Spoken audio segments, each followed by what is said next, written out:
Salut à toutes et à tous. J'ai une confession à vous faire. Je ne connaissais pas Bear Grylls. Alors bien sûr de nom, mais Bear Grylls et tous ces shows télévisés, j'en ai jamais vu. Jamais. Alors, j'en ai entendu parler, j'ai vu un extrait de peut-être 30 secondes une fois où j'ai vu un type sautiller comme un cabri en situation de survie, ce qui me paraissait bizarre parce qu'on doit plutôt avoir tendance à conserver les calories, les énergies. Mais enfin voilà, c'est du divertissement, donc en fait j'ai jamais vraiment regardé, ça m'intéresse pas vraiment. Et pendant les vacances, là, ici en Grèce, j'ai lu, bon, quelques heures, hein, c'est vite lu, c'est quoi, 600 pages en version en poche, 450 pages. Le dernier livre de Bear Grylls, Mud, Sweat and Tears, je ne sais pas s'il est disponible en français. Et de fil en aiguille, j'ai regardé sur internet deux, trois de ces shows à télé, et en fait, c'est pas mal du tout.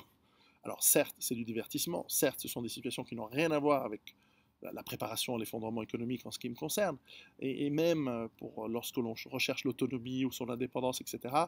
Oui, c'est des bonnes techniques, bien sûr, et vaut mieux les savoir que de ne pas les savoir, notamment si vous êtes parachuté depuis un hélicoptère au milieu des montagnes rocheuses, ce qui ne nous arrivera pas très souvent.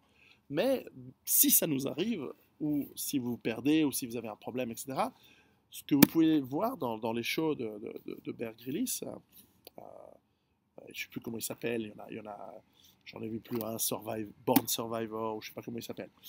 Je me souviens plus des titres, mais en tout cas, très intéressant. En revanche, son livre, qui est sa biographie, je ne sais pas s'il existe en français, il est assez intéressant, puisqu'au fond, il parle de son enfance dans la haute bourgeoisie britannique. Il explique quelles sont ses motivations profondes, l'histoire de sa famille, pourquoi il a été amené et pourquoi il est amené à tellement aimer l'adrénaline, parce qu'en fait, c'est ça son truc.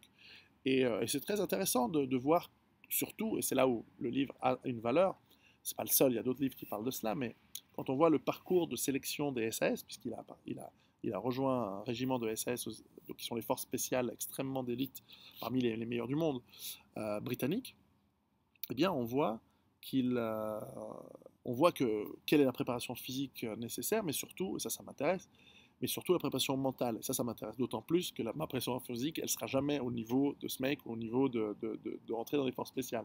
En revanche, la préparation mentale, ça m'intéresse. Comment on doit se pousser régulièrement au-delà de nos limites, au-delà de la capacité, enfin, et au-delà de la capacité de notre corps, c'est-à-dire que notre mental est capable de montrer à notre corps qu'on peut encore faire le kilomètre supplémentaire, qu'on peut encore faire cet effort.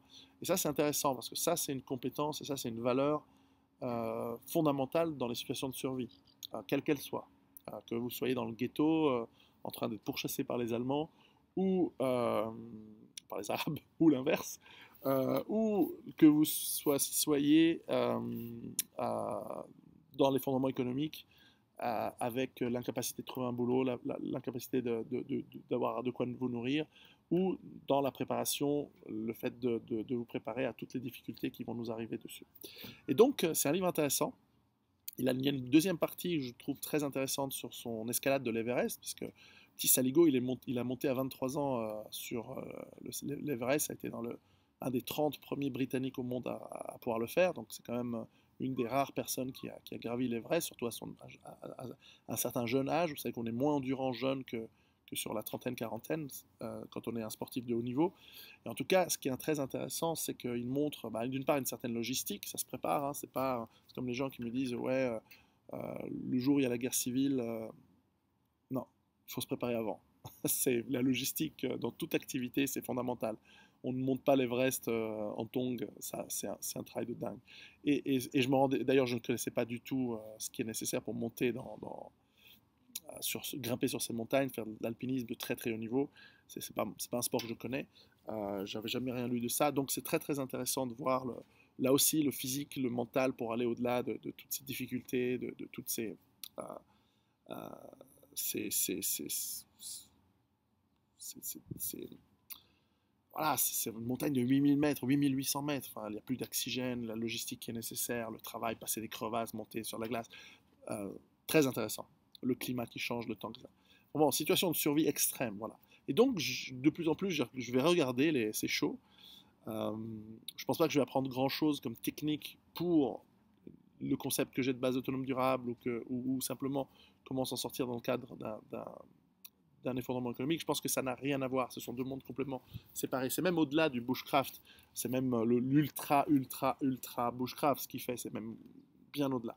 Donc, intéressant tout de même. Donc, moi, je m'attendais à un truc un peu bof. Et en fait, c'est vachement intéressant. Donc, même si c'est pas forcément quelque chose qu'on applique. Mais en tout cas, le livre, je l'ai trouvé super intéressant. J'ai pris des notes. J'ai quelques concepts et quelques idées plutôt philosophiques ou des pensées, des approches de la vie qui me plaisent bien. Donc, c'est un bon gars. Et je sais même pas si le livre est disponible en France, mais enfin voilà. C'était une de mes quelques lectures de vacances ici en Grèce. À très bientôt.